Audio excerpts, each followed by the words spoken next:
Miracles still happen healed by truth. What if the pain you survived was not meant to break you, but to build you? Inside these powerful pages are real-life testimonies of ordinary people who faced impossible situations and came out stronger, healed, and transformed.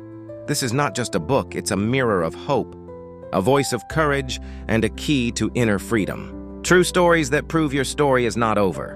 Life-changing testimonies that ignite faith and purpose. Hidden strength revealed in moments of weakness. Hope for the broken, clarity for the confused, and courage for the weary. Every testimony is a reminder that miracles still happen. Healing is real, and your breakthrough is closer than you think. If you've ever felt stuck, forgotten, or overwhelmed, this book was written for you.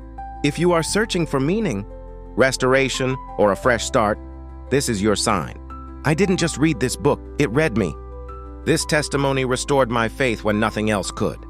This ebook will feel like a personal conversation with your soul. It heals emotional wounds. It strengthens faith in hard times. It proves your story is not over. It turns pain into power. Don't just watch testimonies, live one.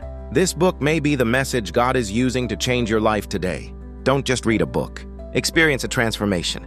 Download now and step into the testimony your life is becoming. Click the link below in the comments section.